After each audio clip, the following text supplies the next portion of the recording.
Well, to today in space. Hey there, everybody. I am still alive. Yes, the podcast is still going. Just to catch up on what happened last week. Last week was an insane week. We didn't put an episode out on our usual end of the week on Fridays. And a lot of that was just life finally caught up with me with everything that's going on with COVID. It was a really stressful week because it was finally this time, what is this, August now? This really started back in February, March around here. This is the first time that I actually had a reason to get COVID tested. So I was not feeling well the weekend before, so this is like 2 weeks ago now. Was not feeling well. I made the decision because I had some of the symptoms, to go get tested. Had the nasal pharyngeal swab. I'm not sure if that's if nasal and pharyngeal, if those are like a duplicate of the word. Either way, nobody really knows what they're talking about, especially me. But I went and got tested. It was a test to see if I had the infection on that day. But of course, it took at least 7 days for me to find out whether I had it a week ago. So, I ended up doing the podcast the week that I got tested. That was the last episode that was up. And then just really felt like I was getting better. Found out I tested negative at the time, which is great. But at the same time, still wasn't feeling well. And at the end of this last week, for whatever reason, I just fell right back down again, feeling crappy.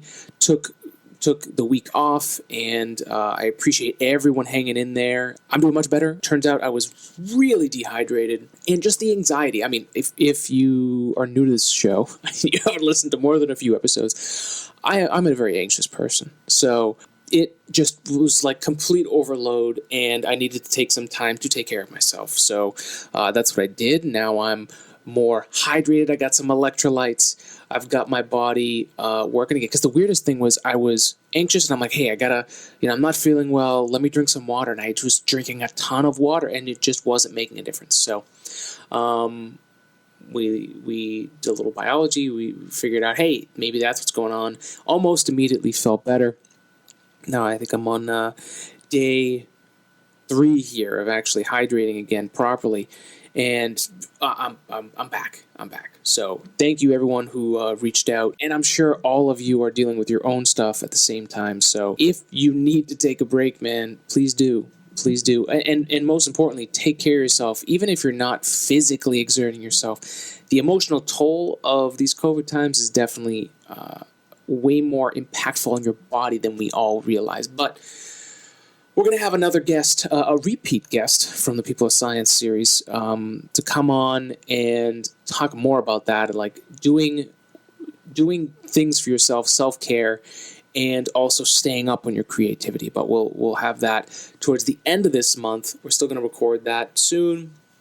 And today, I just wanted to do a quick thing. A lot of that time spent feeling crappy this last weekend. And even if you guys are following us on Instagram, on our social media, on Today in Space Pod, on Instagram and Twitter, but on our Instagram page and our Facebook page, Today in Space Podcast, the end of the week last week, we were talking about just this amazing new shift that the space industry has taken, and it's something that we started this year talking about, and it's come to fruition about this balance, right? Actually, that might have been the start of last year. Wow, has it really been that long? I mean, just the entirety of this podcast, too, was spent on the kind of the dynamic that NASA and SpaceX, new space, old space, they were kind of in this weird cultural battle, warfare of and it's exaggeration, obviously, but basically, the way that we were doing space before, old space, the way that NASA was doing things, and the way that this new breed of private companies and this army of engineers that are at SpaceX, and these really talented people that are putting their best years, you could argue, into an effort to which to them, with SpaceX, is the ultimate goal, which is making life interplanetary. For some aerospace engineers, just engineers in general, I mean, it really is the holy grail of work. It's like, yeah, I'm going to bust my ass and I'm going to work overtime, but I'm going to be able to do something that could change history. It could change the way that we do space. It could revolutionize and make human exploration possible faster, make a Martian colony a real thing, make life interplanetary so that we don't have to worry about the existence of the species if an asteroid knocks out the Earth, which in 2020 seems more and more likely. So regardless, that era is over for the most part, and it's an interesting time to look back to this kind of, as we were calling it last week, the new hope of, obviously to pick from Star Wars, of where the future of the space industry is. And I wanted to just share some of my early thoughts and kind of like my early memories of SpaceX when this era first started, to give some closure and to move on to the future. So, for those of you who don't know, I went to school to be an aerospace engineer. Major reason why I did that was because I wanted to be able to work on the space shuttle. Just the idea of being able to do that's the only reason I did it. I mean, I was a jazz musician. I was a musician. I was a trumpet player. I was good at science classes, but not so great at math classes. And basically, I wanted to be hands-on with stuff. And the idea of just being able to work on the space shuttle was insane. So that's why I decided to become an aerospace engineer, a rocket scientist. Then it gets retired. I'm 2 years in. I'm struggling hardcore. This is where a lot of the angst comes from, people, if you're not aware. I'm in college. I had just failed. This is my sophomore year of college. I went through a whole freshman year. I survived that freshman year, did pretty well. And then my sophomore year, the first quarter, because we had quarters and not semesters, so it was 3 classes basically for 7 weeks instead of 6 classes for 14 weeks, right? It's really compact. You really had to make sure you were on top of your game, which I figured out later. But I had failed an entire quarter, my first quarter of classes. I was not in a good place. I snowflaked. My life was in turmoil. The space shuttle was getting retired. Everything was crap, right? So I was not in a great space. But, and then, of course, I had started smoking cigarettes, which we've talked about, my journey of addiction, which my sobriety from that, or that's a weird way to say it. I stopped smoking cigarettes basically when this podcast started. So it has that function for me too as well, kind of an outlet to get that addictive energy out. Regardless, I'm rambling here. At that time, SpaceX does their first hop of the Falcon 9. It was the Grasshopper, right? So it was the Falcon 9, if we take our Galileo rocket, which we'll be talking about more, our 3D printed rocket that you helped us vote on and design. But we're catching up, so we'll do more. The next episode will be about this and some decisions we have to make on where we want to go next. But if we're talking about the Falcon 9, the first Falcon 9, the Grasshopper. Right now, the Falcon 9 has those fancy legs that deploy down when it lands. You've probably seen it. The early stage Falcon 9 was a rigid structure. Basically, it kind of looked like the Starhopper with the rigid legs on the bottom of a Falcon 9. That's kind of what it looked like. And just the idea that they were able to, it was unheard of for someone to have taken a rocket, gone up to, I don't remember what it was at the time, but let's just say 150 meters, because that's what they choose nowadays, right? We saw that with Starship recently. To see the control that they had, a lot of it, even though there is a tremendous amount of control in these rockets, it really is kind of a light the engine and go until it's empty. That's a really simplistic way of looking at it. And the fact that they were able to fire the rocket, get it to hop up, hover for a little bit, and come back down without it exploding and blowing up everywhere, just intrigued me. There was this, oh man, the space shuttle might be over, but these guys are doing some crazy stuff, and it was just fun to keep up with them. And I was excited about development and R&D, and so what SpaceX was doing at the same time was crazy.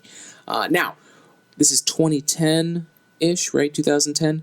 I'm not doing that great in school, so I kind of take some advice, and I take a summer internship to get into the workforce. And then it turns out that I'm actually pretty good at this job thing where, I'm not that great at the school stuff, but I'm pretty good at the job stuff. So I start doing really well there, and school starts being less and less not important to me, but I stop taking it as seriously, which actually ends up being a good thing. We can talk about that another time. Regardless, I start having some success at a day job. So I was working as an aerospace R&D engineer. I was trying to replace these.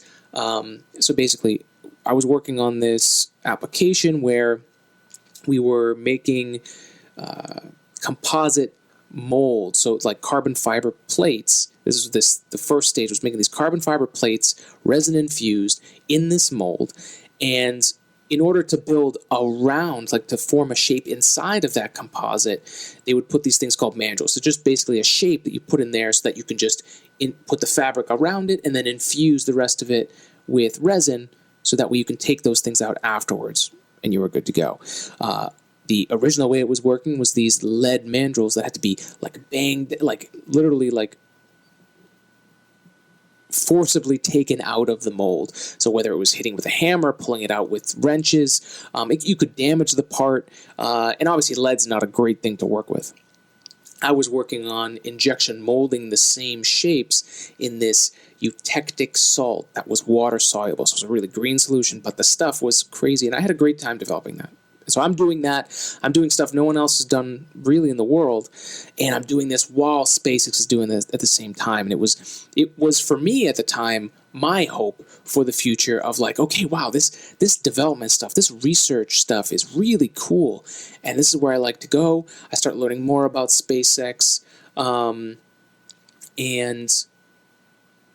at the time, as I'm learning as an aerospace engineer, the mantra that the teachers, the professors that are teaching us at that time, and that was the old space mantra, which is again why I get triggered by all that stuff, was flight heritage, flight heritage, flight heritage, flight heritage. If any component hadn't flown before, it hadn't flown enough times to show that it worked, you couldn't use it. You couldn't even consider it a part of your inventory for your trip that you were designing, which I get now, as I'm a little bit older. I'm a little angsty about it. We lost human beings on the space shuttle, and part of that was because we flew stuff outside of the actual what it was supposed to be run at. Obviously, one case, it was the O-ring that was flown under colder conditions. The other was an impact of the actual heat shield, and devastation happened on the return. So people's lives are at stake. We lost humans to the shuttle. This is where this fear-based, almost orthodoxy to flight heritage happened, and I was experiencing it real time. And so I obviously had a weird angst to that, but that was my problem at the time. And what drove me to do this podcast, to talk about what SpaceX was doing, because it didn't matter if it was flight heritage, they were going to find a way to get it to fly so that we could try new things. The problem that old space had for a long time was that it just took too long for anything to happen. And with a funding of 4 years for a presidential candidate, the funding that you would need for NASA to develop new things just took too long. And again, this is all old news now. Now that we have SpaceX and NASA working together, we can have development happen and paid for and even funded partially through the taxes that are appointed to the budget of NASA. But also we can have these companies that fund their own funding through things like Starlink that's happening on Tuesday of this week. Starlink 10, right? They're launching up their own satellites to provide global internet. Then they're also delivering customers' payloads, so they're able to fund their own development. That's a beautiful thing to have both. That was not possible 5 years ago when this podcast started. So anyways, it's 2010. I'm doing my stuff as an R&D engineer, having fun, watching Elon Musk. Then I find out about Elon Musk and why he started SpaceX, and this whole thing that he ran into the same problem I was seeing from the people that were teaching me, and it wasn't everybody. It was this idea that was almost immovable in the aerospace industry. This idea of pure flight heritage, and you need multiple. There was no room for development, is the point I'm trying to make here. And Elon tried to say, hey, I just made a whole bunch of money from PayPal. Let me put that money into the world to do things that I think would be the best thing for humanity. And if you want to read Elon Musk, we'll put the link up for this week's episode, but it's a biography that's written by a reporter who follows him and interviews a bunch of people over the years that either were positive towards the guy or negative towards the guy or neutral. But it's a really good basis of his ideas and where it all started. Rant aside, I started learning that he tried to do a mission to Mars, spoke with NASA people, people that were looking for ways to go to Mars and do missions to Mars to spread the word. He ends up going to NASA. It gets too complicated. He tries to put a greenhouse on Mars, but it's going to cost way too much money to do it. And there's obviously the downside of, hey, if this greenhouse doesn't work and we're broadcasting a dead plant on Mars, that's terrible for the long-term view and like the whole reason you were doing it, right? Which was to get people interested in space. Now you've just convinced them that everything is dead and it's not worth it, right? So that's not good. And then he goes to Russia, tries to purchase rockets, basically rockets that have been sitting in warehouses, gathering dust, but still reliable and used today. And ends up in a disagreement with them. I think allegedly the price got more expensive when they got there, and it was just not a good situation. I think allegedly Elon even got spit on at the end of that conversation, just to give you an idea of how bad that conversation went. And on the flight home, he has an Excel sheet that he made, and he realizes and calculates that it just makes more sense for him to make the rocket himself with the money he got from PayPal, because it will be cheaper if he just buys the raw material and gathers engineers to make this happen. You know, young engineers that want to do this kind of work when they're getting out of school. And that's what they do. They get that. They get the engineers. They create a team. They start doing all these things. And they are where they are today. Now they're working with NASA. Now those engineers are reaping the reward of their hard work over the last 10 years or however long they've been there. And at that time, again, one of the reasons why SpaceX exists is because NASA had no long-term mission specifically for Mars, specifically for colonizing another planet, which was one of the things that Elon Musk wanted to focus on with the wealth that he had acquired, on how he wanted to make the world a better place. Work on the problems that we have, at least some of them, right?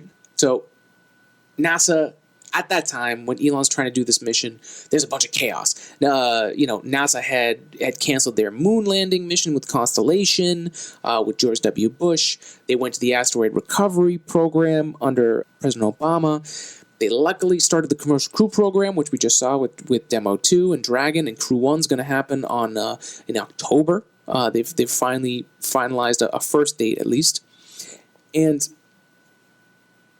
NASA was spending millions of dollars per seat for astronauts to fly on the Soyuz, the Russian system, to the International Space Station. Granted, that was our only option to go to the International Space Station, and because of that, we've had continued human presence, and I would say it's kept our international partnership in space and science moving along because we did that. So you can't argue that it was all for a loss, but there was no way for NASA to kind of get back into the game, and then this culture clash happened, but they started working together. And the crux of that was when the dads, Bob Behnken, Doug Hurley, got involved. And I'm sure it was the same for Boeing, because Boeing had their team, astronauts that had gotten involved. The veterans of the space shuttle era worked with these two companies to tell them this, to teach them what they needed and kind of give them the bar for what they should shoot for. Boeing still has to launch their Starliner. They're still doing their work. And SpaceX is just the first one. And we're going to see more of that coming here. And while there is a competition, it's not this brutal competition that it used to be, and in almost like a cultural way. And so it for me, it's a moment of growth, because I was definitely one of those people in the early days talking about how this would never happen, that the two would never work together. And honestly, at the time, it didn't seem like they were going to work together. And this is part of what we talked about last week on our Instagram page. We were talking about space in a minute. Like, it's so awesome that we've gotten to this point, because there's so much more that we can do together than we can do working against each other. All that energy spent talking about how that other person is doing it the wrong way, or that, instead of just letting the young bucks go in there and try their own things, while NASA also gets to work on the space launch system and their own stuff, now we both benefit from everything. SpaceX benefits from the infinite knowledge and expertise that NASA has in human spaceflight, and NASA gets basically a contractor filled with an army of some of the brightest engineers in the world. Well, I guess for SpaceX it would be in the US, but or anyone who is cleared for that kind of stuff because of ITAR, which is a whole nother thing. But rocket-propelled stuff has historically never works that well. We're talking the whole reason the rocket exists is the V2 rocket. So its history makes sense why it's very restricted. But these are new times. This is really cool stuff, and to see the growth that we've seen from this is awesome. It was also just a good point for me to reflect, as I was feeling absolutely terrible this last week. But I mean, that's what I got for you this week. Those are my thoughts. Just want to give you like an insight of where I was 5 years ago, and just how important this new era and just this moment is in 2020, when we need it the most, that we have the space program working together as a team. We don't have a lot of teamwork happening today. So it's really cool to see that happening there. But I think later this week, if not this weekend, I'm going to see how I'm doing the next few days. But we're going to be doing basically a session where I'm going to talk to you about how we made this design prototype for the Galileo rocket. And you guys are going to help with helping us decide what the next step is, where we should focus our time, right? And I think there are two really big areas we can focus on, and it will change where we go next with the rocket. But take a look at our Instagram at Today in Space Pod, as well as Twitter, same thing, Today in Space Pod, Today in Space Podcast on Facebook, Today in Space on TikTok as well, for as long as we're still able to do that. But that's it. That's all I got for this week. Please take care of yourself. I'm doing that, and I hope you do too. And we'll see you next time for another episode of Today in Space. Don't forget to share the podcast. Send it out to anyone that loves space or science, loves talking about humanity, and trying to spread positivity in an age of complete distraction and negativity. Have a great week. See you next time. Spread love, spread science. See ya!